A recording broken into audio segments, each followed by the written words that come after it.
আজ আমি আপনাদের সঙ্গে শেয়ার করব মুচমুচে পটলের চপ। প্রচণ্ড এই গরমে কোনো রকম পুর তৈরির ঝামেলা ছাড়াই কিন্তু এই মুচমুচে পটলের চপটা বানিয়ে নেওয়া যায়। দুপুরবেলায় ডাল ভাত দিয়ে এই মুচমুচে পটলের চপটা খেতে কিন্তু দুর্দান্ত লাগে, কিংবা সন্ধ্যাবেলার চায়ের আড্ডায় বা শুধু মুখেও এটা কিন্তু খেতে খুবই ভালো লাগে। নমস্কার বন্ধুরা, আমি মৌসুমি। আমার রান্নাঘর ছোট বৌমার কিচেনে আপনাদের সবাইকে স্বাগত। আমি কিন্তু খুব সহজভাবে, কোনো রকম সমস্যা ছাড়াই একদম সহজভাবে পটলের চপটা তৈরি করে দেখাবো আপনাদের। হাতের কাছে থাকা সামান্য কিছু উপকরণ দিয়েই কিন্তু এই চপটা খুব সহজে বানিয়ে নেওয়া যায়। ভিডিওটা শুরু থেকে শেষ পর্যন্ত দেখবেন না টেনে, তাহলে আপনারা খুব সহজে বাড়িতেই চপটা তৈরি করে নিতে পারবেন। তাহলে চলুন এবার পটলের চপটা বানানো শুরু করি। চপটা বানানোর জন্য আমি এখানে কিছু পটল নিয়ে নিয়েছি, আর এই পটলগুলোর কিন্তু আমি আজকে খোসা ছাড়াবো না। একটা পটল নিয়ে নিয়েছি, আর ছুরির সাহায্যে পটলের এই ওপরের অংশটা একটু হালকা করে আঁচড়ে নেব। খোসা ছাড়ানোর কোনো দরকার নেই, হালকা করে একটু আঁচড়ে নিলেই হবে। খোসাটা বাদ দিয়ে দিলে কিন্তু চপটা খেতে খুব একটা ভালো লাগবে না, সেই জন্য আমি হালকা করে একটু আঁচড়ে নিচ্ছি ওপরের অংশটাকে। এবার দুটো পাশকে এইভাবে কেটে একটু বাদ দিয়ে দেব। মাঝখান থেকে এবার অর্ধেক করে কেটে নেব।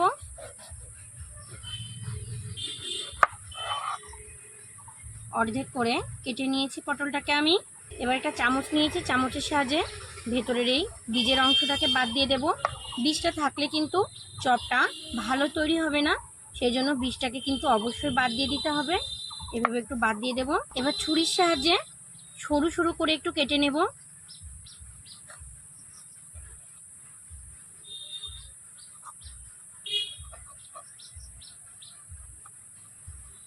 একবার এইভাবে আপনারা বাড়িতে পটলের এই চপটা তৈরি করে খাবেন, দেখবেন কিন্তু খুবই ভালো লাগবে।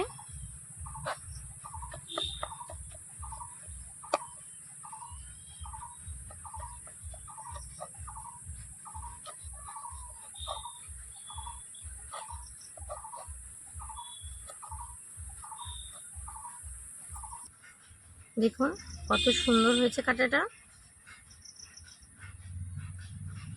আর একটা আমি আপনাদের তৈরি করে দেখাচ্ছি। আর একটা পটল নিয়েছি, এটাকেও একইভাবে আঁচড়ে নেব। খোসা কিন্তু কখনোই ছাড়াবেন না, তাহলে কিন্তু চপটা খেতে ভালো লাগবে না। এইভাবে একটু হালকা করে আঁচড়ে নিলেই হবে। আপনারা কিন্তু বটির সাহায্যে খুব সহজে এটা করে ফেলতে পারবেন।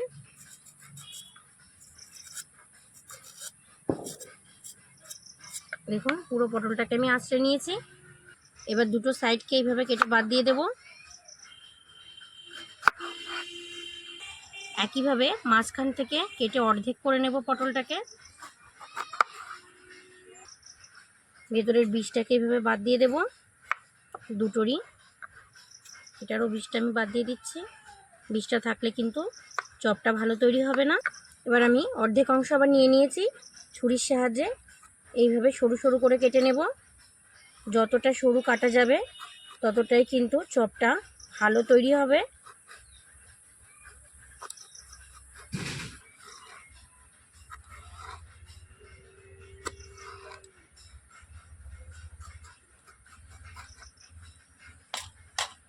দেখুন কতটা সুন্দর সরু সরু করে কেটে নিয়েছি।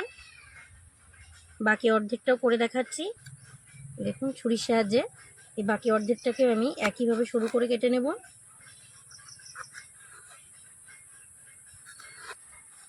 কতটা সরু হচ্ছে আপনারা নিশ্চয়ই দেখে বুঝতে পারছেন।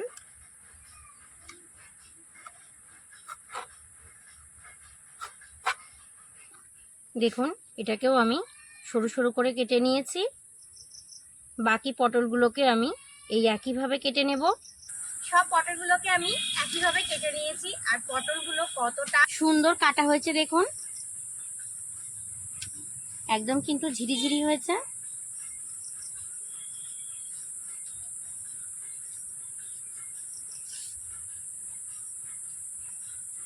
খুব সুন্দর কিন্তু দেখতে লাগছে।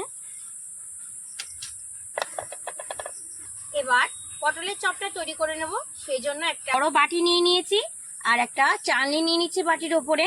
এবার চপটা বানানোর জন্য কিছুটা বেসন নিয়েছি, বেসনটাকে আমি একটু চেলে নিচ্ছি, কারণ বেসনের মধ্যে অনেক সময় অনেক নোংরা থাকে, সেগুলোকে কিন্তু চালনি দিয়ে না চাললে খাওয়ার সময় মুখে পড়বে। সেই জন্য বেসন সবসময় চেলে নিয়ে কিন্তু ব্যবহার করা দরকার। সেই জন্য আমি বেসনটাকে একটু চেলে নিচ্ছি। দেখুন আমি চেলে নিয়েছি, বেসনটা কিন্তু একদম পরিষ্কার আছে এর মধ্যে কিন্তু আর কোনো নোংরা নেই। এবার বেসনের মধ্যে আমি দিয়ে দিচ্ছি স্বাদ মতো কিছুটা লবণ নিয়েছি, দিয়ে দিচ্ছি পরিমাপ মতো হলুদ গুঁড়ো নিয়েছি, দিয়ে দিচ্ছি পরিমাপ মতো কিছুটা লঙ্কা গুঁড়ো নিয়েছি, দিয়ে দিচ্ছি কিছুটা কালো জিরে নিয়েছি, দিয়ে দিচ্ছি। কালো জিরেটা দিলে কিন্তু এই চপটা খেতে খুবই ভালো লাগে। সব শেষে দিয়ে দিচ্ছি 2 চামচ চালের গুঁড়ো। চালের গুঁড়োটা দিলে কিন্তু চপটা খুব সুন্দর মুচমুচে হবে।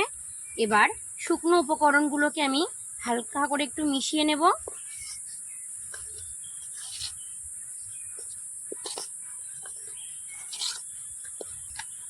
শুকনো উপকরণগুলোকে খুব সুন্দর করে দেখুন মিশিয়ে নিয়েছি। অল্প অল্প পরিমাণে জল দিয়ে এবার একটা ব্যাটার বানিয়ে নেব। পুরোটা জল আমি একবারে দিয়ে দেব না, অল্প অল্প জল দেব আর মেশাতে থাকবো।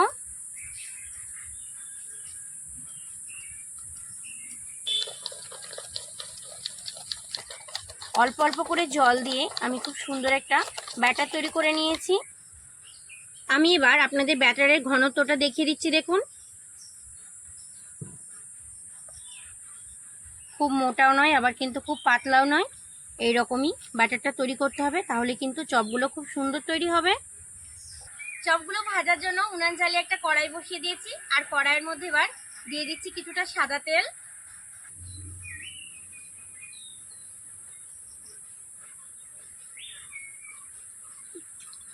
তেলটাকে এবার খুব ভালো করে গরম করে নেব। চপটা ভাজার জন্য তেলটা কিন্তু এখন খুব ভালো করে গরম হয়ে গেছে। এবার একটা করে আমি চিড়ে রাখা পটল নিয়ে নিচ্ছি। বেসনের ব্যাটারের মধ্যে এবার পটলটাকে দিয়ে দিয়েছি। এইভাবে পটলটাকে একটু ব্যাটারের মধ্যে ডিপ করে নেব। ব্যাটারের মধ্যে আমি পটলটাকে ভালো করে ডিপ করে নিয়েছি। এবার তেলের মধ্যে দিয়ে দিচ্ছি। লো টু মিডিয়াম আছে আমি চপগুলোকে ভেজে নেব। খুব জোরে আঁচ দিলে কিন্তু ওপর থেকে চপগুলো তৈরি হয়ে যাবে আর ভেতর থেকে কিন্তু পটলটা সেদ্ধ হবে না।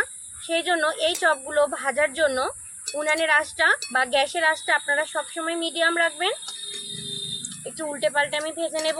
আর কতটা সুন্দর তৈরি হচ্ছে আপনারা নিশ্চয়ই দেখে বুঝতে পারছেন। আর একটা পটলও নিয়ে নিয়েছি, বেসনের মধ্যে এইভাবে একটু ডিপ করে নেব।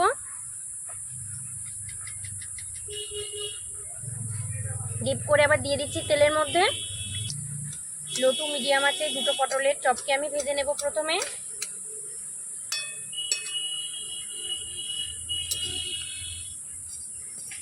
কতটা সুন্দর তৈরি হচ্ছে দেখুন। চপগুলোকে আমি উল্টে পাল্টে ভেজে নিয়েছি, দেখুন কতটা সুন্দর তৈরি হয়েছে। আমি চপগুলো আপনাদের দেখাচ্ছি, দেখুন কতটা সুন্দর তৈরি হয়েছে। দেখুন বন্ধুরা চপগুলো কতটা সুন্দর তৈরি হয়েছে। বাকি চপগুলোকেও আমি কিন্তু একইভাবে ভেজে নেব। আরও একটা পটল নিয়েছি, এইভাবে ব্যাটারের মধ্যে আমি একটু ডিপ করে নিচ্ছি, নিয়ে এইভাবে তেলে দিয়ে দিচ্ছি। আর একটা পটলও নিয়েছি, ব্যাটারের মধ্যে এইভাবে ডিপ করে নিয়ে তেলের মধ্যে দিয়ে দিচ্ছি। এটাও আমি আপনাদের ভেজে দেখাচ্ছি, দেখুন কতটা সুন্দর তৈরি হবে। পাশ থেকে একটু করে তেল দিয়ে দেব, তাহলে চপগুলো খুব সুন্দর ফুলে উঠবে। এই চপগুলোকেও দেখুন আমি উল্টে পাল্টে ভেজে নিয়েছি, আর কতটা সুন্দর ভাজা হয়েছে, আর কতটা দারুণ সুন্দর কালার এসেছে। দেখুন এগুলো কতটা সুন্দর ভাজা হয়েছে দেখুন। এই চপগুলোকে আমি নামিয়ে নেব। এইভাবে বাকি চপগুলোকে আমি সব ভেজে নেব। সমস্ত চপগুলোকে আমি ভেজে নিয়েছি। চপগুলো কতটা সুন্দর ভাজা হয়েছে দেখুন। এবার ওপর থেকে আমি একটু বিট লবণ ছড়িয়ে দিচ্ছি।